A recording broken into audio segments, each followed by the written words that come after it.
Baik teman-teman, kita lanjutkan pembahasan terkait dengan uh, analisis akuntansi, dan di sini kita akan melakukan analisis terhadap distorsi liabilitas ya. Nah, pada dasarnya bagaimana cara menganalisis liabilitas ya, dan untuk mendeteksi apakah ada distorsi terhadap liabilitas, kembali lagi kepada langkah-langkah yang dilakukan untuk analisis akuntansi ya.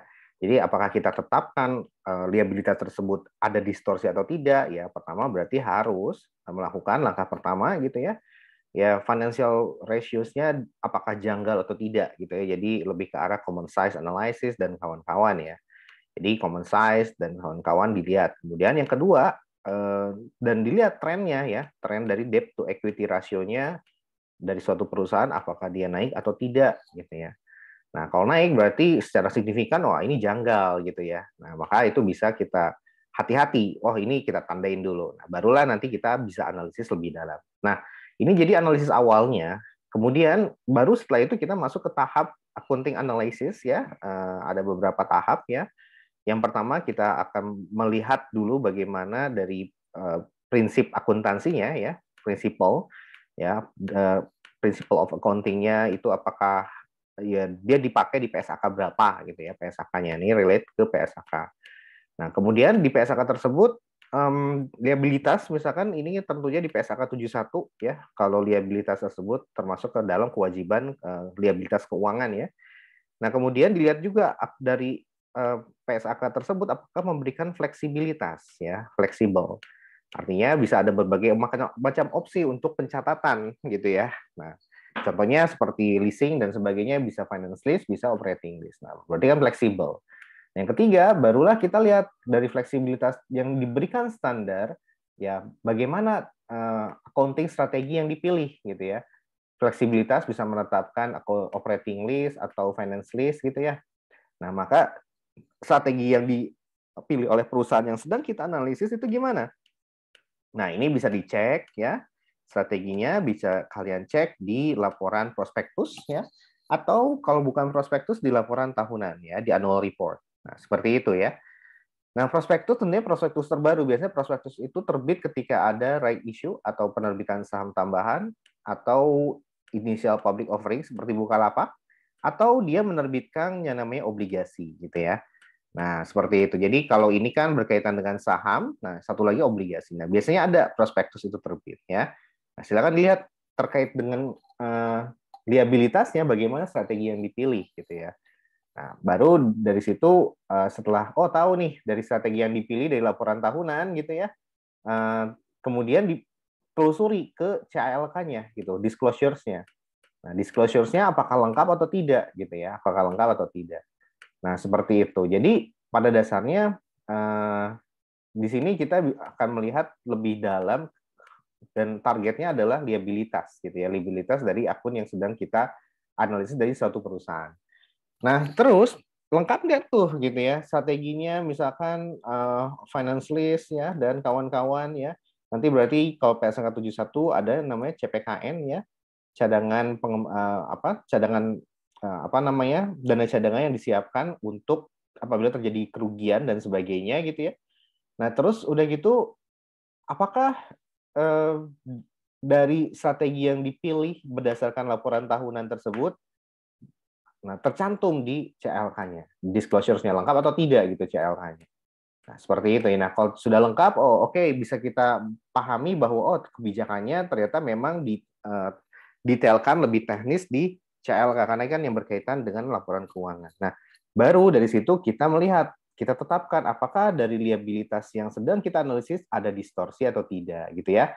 Nah, kita lihat di potensial red flag-nya dulu ya, red flag-nya untuk melihat di sini ada banyak akun ya untuk menganalisis red flag ya. Kalau ternyata salah satu masuk ke dalam salah satu ya seperti big bad accounting dan sebagainya gitu ya. Nah, atau window dressing dan sebagainya, berarti ini ada indikasi termasuk ke dalam event-event yang dikategorikan sebagai red flag ya, yang memang terkenal gitu ya, terkenal bahwa ketika suatu perusahaan melakukan ya apa, misalkan gitu kalau berkaitan dengan liabilitas adalah dari operating list, dari finance list diubah menjadi operating list gitu ya.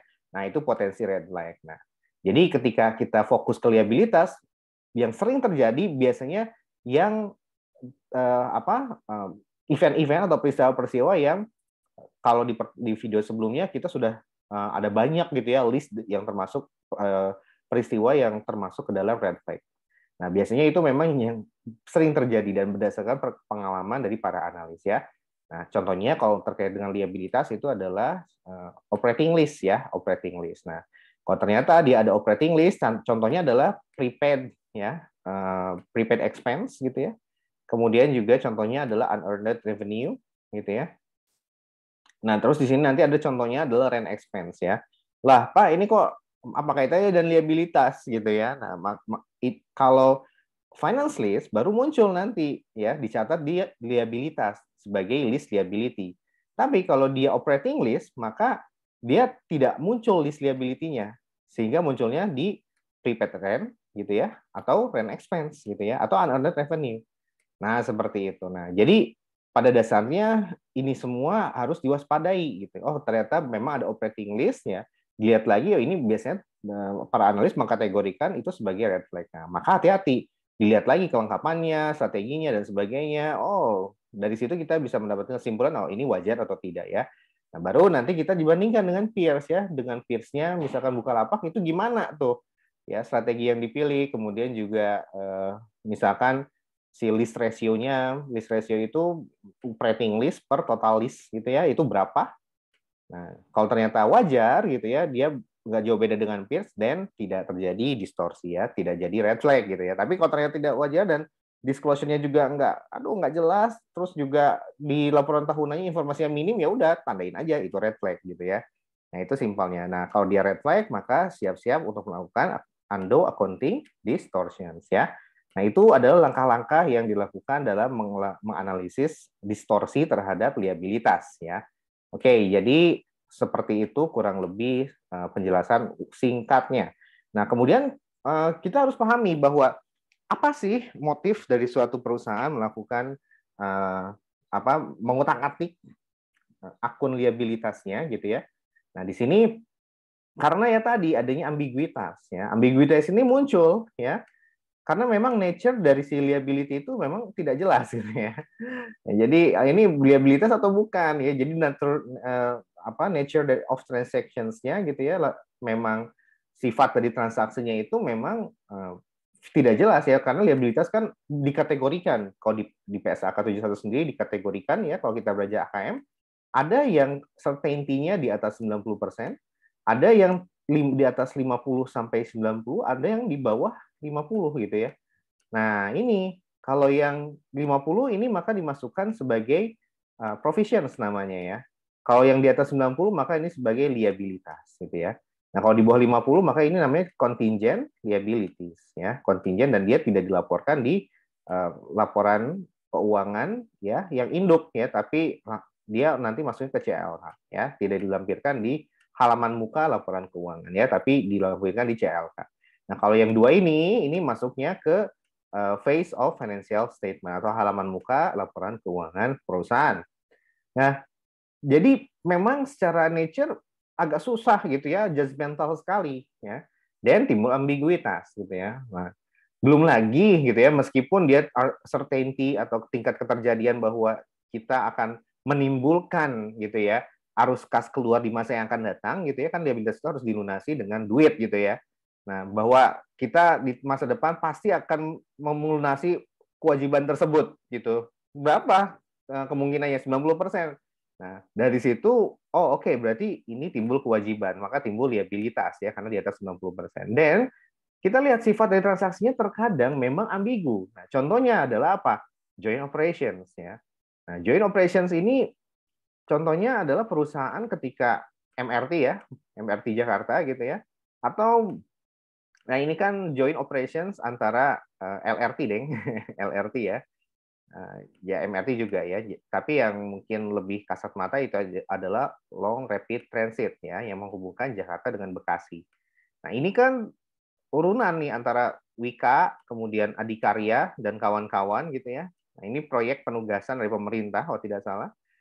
Nah, di sini berarti Wika yang menyediakan betonnya gitu. Adikarya yang menyusun konstruksinya gitu. Yang beton jadi tinggal ditempel-tempelin gitu ya. Nah, kemudian PT KAI yang mensuplai atau memproduksi si keretanya. Nah, dari sini berarti ini joint operations antara BUMN Karya dan BUMN Kereta gitu ya.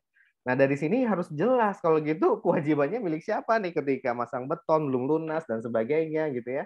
Nah, jadi dari sifat transaksi tersebut kompleks ya. Sehingga apa? Memang ada timbul kewajiban ya. Certainty levelnya di atas 90%. Tapi memang secara sifat ya transaksi tersebut susah gitu untuk dianalisis ya. Nah, milik siapa nih kewajibannya? Nah, itu perkendalanya dari segi sifat transaksinya ya. Jadi joint operation. Nah, dengan adanya kendala seperti ini maka perusahaan cenderung ya udahlah gitu nggak akan terlalu auditor kita tidak akan tahu apa dengan detail terkait permasalahan di lapangan, ya udah paling tidak disamarkan gitu ya, disamarkan yang seharusnya mungkin itu liabilitasnya Wika ya di shifting mungkin ke Adikarya gitu ya. Nah, seperti itu. Atau mungkin Adikarya nggak mau, ya udah berarti ada sebagian liabilitas yang tidak dilaporkan oleh Wika maupun Adikarya. Bisa jadi seperti itu kalau di lapangan gitu ya. Nah, that's why ini penting gitu ya. Karena ini nanti akan menyebabkan ya perusahaan bisa bangkrut nih kalau sangat besar liabilitasnya. Contohnya Garuda kan ya. Ternyata Garuda si list liability-nya yang bermasalah. Kenapa? Karena dia ternyata melakukan perjanjian kontrak ya dengan Boeing yang lebih mahal dari harga pasar gitu ya. Seperti itu. Nah, ini bermasalah sehingga menimbulkan potensi kebangkrutan bagi Garuda dan akhirnya sekarang sahamnya delisting ya di Bursa Efek. Nah, itu kalau dari segi nature-nya, dari segi sifat transaksinya gitu ya. Nah, kemudian dari segi pengukurannya gitu ya. Pengukurannya warranty. Ini certainty levelnya. Warranty ini maksudnya ke provision. Provision itu artinya adalah tingkat keterjadiannya antara 50 sampai 90 gitu ya, kurang lebih. Nah, artinya ini bisa iya bisa enggak gitu kan. Bisa iya kita nanti harus membayar menimbulkan warranty expense gitu ya. Ya artinya harus kas keluar di masa yang akan datang ya. Bisa jadi enggak gitu kan. Nah, ini jadi cenderung terdapat distorsi karena memang karakter pengukurannya juga memang masih belum jelas ya. Karena bisa ya ada level certainty-nya ya. Level certainty-nya juga antara 50 sampai 90%. Artinya ini mungkin terjadi, mungkin tidak ya. Nah, kemudian dan akhirnya dengan ada karakter dari sifat liabilitas yang memang secara sifatnya itu agak susah untuk menentukan, kemudian juga pengukurannya juga kadang susah gitu ya. Nah, maka di sini cenderung perusahaan itu melakukan understated dari liabilities. Tadi ya, kalau joint operations berarti ada sebagian kewajiban yang tidak dimunculkan, jadi off balance sheet gitu ya. Seperti itu. Bisa jadi seperti itu ya. Nah, karena memang ini kalaupun auditor nggak akan tahu gitu ya udah nggak usah masuk ke neracanya dan itu kan nanti akan menurunkan debt to equity rasionya. Debt-nya jadi makin kecil gitu ya. Sehingga understated ya. Nah, kenapa dilakukan? Karena ya tadi adanya insentif untuk overstate earnings ya tadi ya. Kalau dia ada kewajiban, berarti kan ada expense ya. Pasangan dari kewajiban itu pasti expense. Expense pasangnya adalah liability gitu ya. Nah, seperti itu. Jadi warranty expense pada warranty liability. Jadi diakui di tahun sekarang si expense dan liability-nya. Ya, meskipun ini sifatnya masih prediksian 3 tahun ke depan gitu ya. Nah, artinya apa? Artinya otomatis liability naik ya, expense naik gitu ya. Nah, kalau expense naik berarti net income akan turun gitu ya. Nah, kalau kita samarkan gitu ya, oke kita laporin tapi nilainya nggak gede dan juga orang juga nggak akan tahu nilai sebenarnya berapa gitu kan ya. Nah, maka cenderung untuk dikecilin liabilitiesnya sehingga apa? Kalau liabilitasnya kecil, expense-nya kecil, maka net income-nya akan naik gitu ya. Kemudian yang kedua, cenderung untuk understate jumlah utangnya. Nah, ini ya. Jumlah utang ada kaitannya dengan debt covenants ya. Kalau dia mau minjem ke bank selalu dilihat ada batasan debt covenants. Nah, debt covenants salah satu ukurannya adalah debt to equity ratio ya. Perbandingan antara total liabilitas dibagi dengan total equity. Nah, biasanya ini 30 sampai 60% ya dibatasin. Nah, kalau udah lebih dari 60%, nah maka dia akan terkena penalti oleh si bank gitu ya. Nah, kenapa? Karena ya minjem-minjem mulu gitu.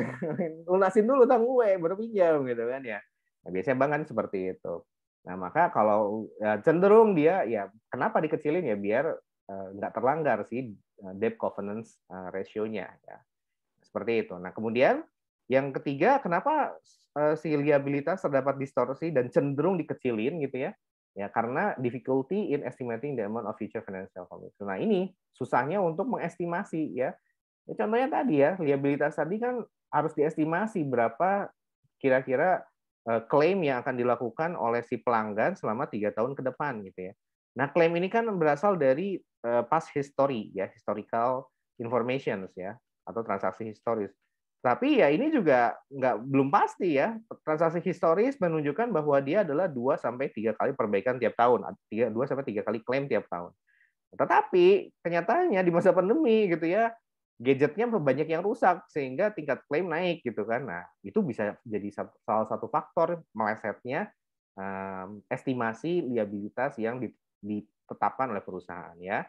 Nah, sehingga kecilin dulu aja deh gitu ya. Nanti siapa tahu jaga-jaga. Kalau nanti ternyata pandemi sedang hot-hotnya dan nggak tahu kapan berakhir gitu ya, apalagi ada virus Omicron yang baru, nah maka ya udah nanti juga in case nanti ternyata ada klaim yang lebih banyak ya, kalau kita settingan awalnya rendah kan berarti tinggal direvisi saja gitu ya.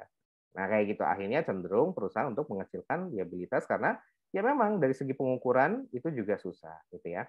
Nah, kemudian sekarang setelah ada kecenderungan untuk men-understate, nah bagaimana si liabilitas tersebut disajikan dengan cara yang misstated atau cara yang salah ya. Nah, ini biasanya indikasi-indikasinya perusahaan biasanya cara mengecilkan liabilitas adalah seperti ini ya. Nah, mencatat unearned revenue as revenue. Harusnya dia unearned gitu ya. Nah, dia menerima cash-nya dulu gitu ya dari si pelanggan ya. Nah, harusnya kan kalau cash-nya dia terima tetapi pekerjaan belum dia lakukan, maka itu kita catat cash pada unearned gitu ya. Nah, artinya apa? Ini belum diakui sebagai revenue. Dan juga kalau revenue kembali ke SAK 72 ini karena kaitannya dengan akuntansi ya. Maka ada 5 tahap untuk melakukan revenue recognition ya. Nah, sampai dengan performance obligations ya atau kewajibannya itu lunas gitu ya. Misalkan dia harus mendeliver suatu barang gitu ya. Ya udah si pelanggan ini pokoknya gue bayar dulu dah gitu ya. Ya udah berarti pendapatan diterima di muka dan dicatat sebagai liabilitas. Nah, dalam hal ini perusahaan biasanya mumpung untuk mempercantik laporan keuangan ini buru-buru aja dicatat sebagai cash pada revenue gitu ya. Meskipun kewajiban dia belum di-deliver ke si pelanggannya ya. Nah, maka seperti itu biasanya langsung tuh sengaja salah saji yang tadinya unearned dicatat sebagai revenue gitu ya. Nah, seperti itu. Nah, kemudian di sini remove account receivables from balance sheet. Jadi si buru-buru menghapus akun receivables gitu ya. Nah, yang mana si AR ini dia telah jaminkan ya, telah dijual ke si lembaga keuangan. Nah, maksudnya gimana Pak? Nah, ini contohnya bank ya, dengan recourse ya, dengan jaminan. Ya, maksudnya adalah bahwa perusahaan harus menggaransi ya si AR tersebut apabila si pelanggan gagal membayar utangnya. Ya, jadi ceritanya seperti ini gitu ya. Contohnya adalah ini contohnya perbankan ya. Perbankan itu biasanya kan menyalurkan kredit ya, menyalurkan kredit. Nah, kredit ini kredit macet. Nah, artinya apa? Ketika bank menyalurkan kredit kepada si pelanggan ya, kepada si nasabah gitu. Nah, biasanya kredit ini dijamin oleh apa? Nah, dijamin ke si Jamkrida atau jaminan kredit ya, Jamkrida atau Jamkrindo gitu. Kalau di BUMN itu Jamkrindo ya. Jadi jaminan kredit Indonesia. Jadi artinya apa? Si bank ini menjaminkan nih kreditnya tolong dijaminkan oleh lembaga penjamin kredit gitu ya, namanya Jamkrindo. Artinya ini seperti di factoring namanya, factoring. Nah, bank sendiri mencatat kredit ini sebagai AR atau sebagai notes receivable gitu ya. Dan sebagai notes receivable tidak AR ya. Kalau AR kan lisan, kalau notes kan tertulis ya. Nah, sebagai notes receivables ya. Artinya notes receivable ini dijual ke si Jamkrindo, dijaminkan ya. Nah, jaminannya apa namanya bahwa lu nih gue jaminin nih ke kamu bahwa buruan nih saya ada si nasabah-nasabah yang minjem ke saya gitu ya. Nah, ya udahlah si Jamkrindo mau tidak mau akan menerima karena penugasannya biasanya itu adalah apa namanya anak dari si bank tersebut gitu ya. Maka perusahaan anak kan tidak akan bisa menghindar gitu ya. Nah, misalkan seperti itu ya. Tapi kalaupun bukan anak, memang ada penugasan khusus kalau dari pemerintah ya terkait bank BUMN, maka penjaminan kreditnya harus ke Jamkrindo. Ya udah mau tidak mau gitu ya. Ya, bisa transaksinya dalam bentuk penjaminan, asset securitizations, atau dalam bentuk factoring. Nah, kalau factoring maka si kredit tersebut kayak dioper kredit gitu ya. Prinsipnya kalau oper kredit kan si nasabahnya. Nah, kalau ini enggak, berarti dia menjual nih apa namanya note receivables ini ke si Jamkrindo. Nah, kalau dia jual si note receivable ke Jamkrindo, artinya apa? Si Jamkrindo lah yang nanti akan menagih ke nasabah, gitu ya, menagih piutangnya ke si nasabah, gitu ya. Nah, di sini skemanya ada dua, ada yang with recourse, ya, ada yang without recourse, WOR. Nah, kalau with recourse artinya dijamin oleh si bank bahwa lo kalau nggak berhasil nagih, misalkan note receivable nilainya 1 miliar gitu ya, kalau 1 miliar ini nggak berhasil tertagih gitu ya, gua jamin nih pakai apa? Pakai sertifikat tanahnya si nasabah gitu ya. Ya udah, nah artinya apa? Artinya ini tidak bisa langsung dihapus si note receivables-nya seperti itu ya, karena masih terikat dengan si recourse atau jaminan. Nah, kalau without recourse itu lain soal ya. Pokoknya nggak ada jaminan. Pokoknya lo mau berhasil nggak nagih atau enggak bukan urusan gue gitu ya. Siap nggak? Oh, siap. Kalau dia akannya without recourse, maka ya net receivable bisa langsung dihapus dari si neracanya bank. Seperti itu ya. Nah, tetapi kalau dia with recourse, ini masih terikat. Sampai kapan? Sampai seluruh piutang ini tertagih ya, ditagih, berhasil ditagih oleh si Jamkrindo. Ya, kalau tidak berhasil ya nanti jaminannya dicairkan gitu ya. Nah, maka ini tidak kapan note receivable dihapus ketika adanya factoring with recourse ini, ketika utangnya berhasil dilunasi atau kalaupun tidak dilunasi jaminannya cair gitu ya. Nah, pada saat itulah note receivable dihapus. Nah, perusahaan biasanya agak males kayak gitu ya. Ah, udahlah langsung aja begitu di factoring langsung nggak lihat recourse atau without recourse, langsung hapus. Nah, seperti itu ya. Sehingga kalau dia with recourse, maka pada dasarnya si bank akan mencatat apa namanya piutang note receivable yang dijual sebagai liabilitas. Kenapa? Karena masih belum selesai gitu loh. Nah, seperti itu. Kurang lebih seperti itu kalau transaksi akadnya adalah factoring atau menjual. Ya, menjual tapi itu dengan garansi ya. Artinya sebetulnya belum bisa dihapus si note receivables-nya ya. Seperti itu. Nah, itu silakan pelajari di AKM, buka-buka kembali buku AKM ya. Nah, buru-buru nih harusnya kan dicatat sebagai liabilitas dari pihak si penjualnya, tapi bodoh sabodo teuing gitu ya, mau recourse atau without recourse pokoknya hapus gitu ya. Nah, akhirnya liabilitasnya menjadi understated ya. Nah, ini yang paling sering. Yang ketiga adalah lease ya, leasing ya. Dia dicatat sebagai operating lease bukan sebagai finance lease ya. Karena kenapa? Karena kalau operating lease dia cuma prepaid aja ya, prepaid ya, expense. Ini pun bisa dicatat sebagai prepaid expense atau tidak dicatat sebagai prepaid expense tapi langsung rent expense saja gitu ya. Artinya apa? Kalau langsung dicatat sebagai rent expense nggak akan muncul di neraca. Ini munculnya langsung di income statement-nya siapa? Income statement-nya si perusahaan yang menyewa.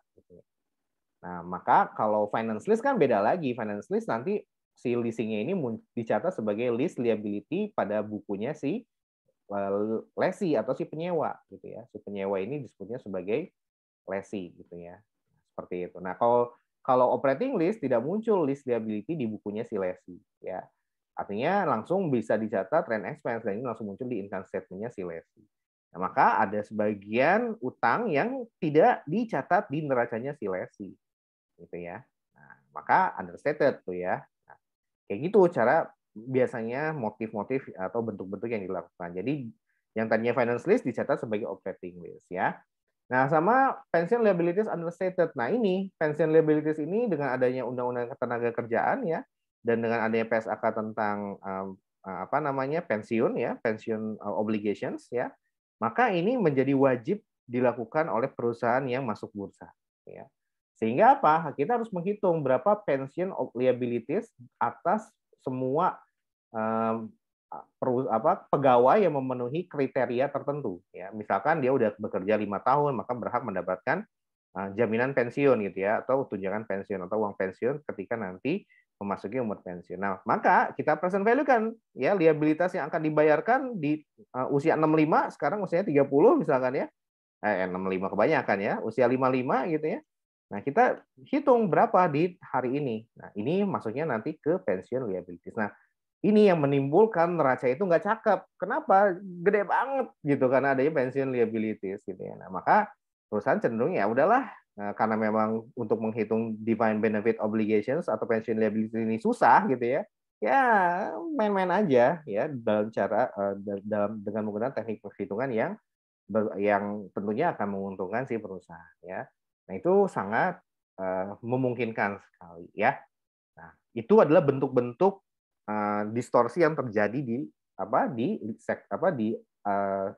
akun liabilitas ya. Nah, kalau unearned revenue ini current liabilities ya, kemudian yang ini juga current liabilities ya. Kemudian yang lease dan pension liabilities ini biasanya non current liabilities ya. Seperti itu. Nah, jadi kurang lebih seperti itu. Jadi kalau nanti ketika kita menganalisis suatu perusahaan, ya kita bisa langsung fokus, oh unearned revenue. Nah, langsung tuh 5 tahap analisis distorsi, analisis akuntansi ya. Dari mulai strateginya, prinsip akuntansinya, kemudian juga sampai dengan red flag dan kawan-kawan ya. Nah, kemudian juga, oh ada nggak nih factoring? Oh nggak ada, aman. Oh ada nggak leasing? Oh nggak ada, aman gitu ya. Oh ada pensiun liabilities? Nggak ada, oh aman gitu ya. Nah, berarti fokusnya bisa ke unearned revenues. Nah, kalau ternyata semuanya ada, ya berarti kalian harus melakukan satu persatu. Apakah masing-masing akun ini wajar terdapat distorsi atau tidak. Nanti keputusan akhirnya adalah lihat peers-nya gitu ya. Nah, sehingga dalam menganalisis akuntansi, kita menganalisis pada dasarnya 2 perusahaan ya. Satu, ya misalkan Bukalapak, ya ini perusahaan yang sedang kita analisis. Berarti sampingnya apa? Sampingnya mungkin adalah SEA ya. SEA itu adalah si Shopee ya. Nah, seperti itu. Nah, jadi buka 2 laporan keuangan tuh. Kalau buka apa kayak gini, Shopee kayak gimana gitu ya, wajar atau tidak gitu. Dari situ baru kita bisa menentukan, oh berarti Bukalapak terdapat distorsi dan harus diambil. Nah, kurang lebih seperti itu terkait dengan analisis distorsi akuntansi ya. Pada video selanjutnya nanti Pak Eci akan menjelaskan terkait bagaimana cara melakukan undo accounting distortion khusus yang liabilitas dan khusus adalah leasing. Oke? Terima kasih. Sampai jumpa lagi pada video selanjutnya.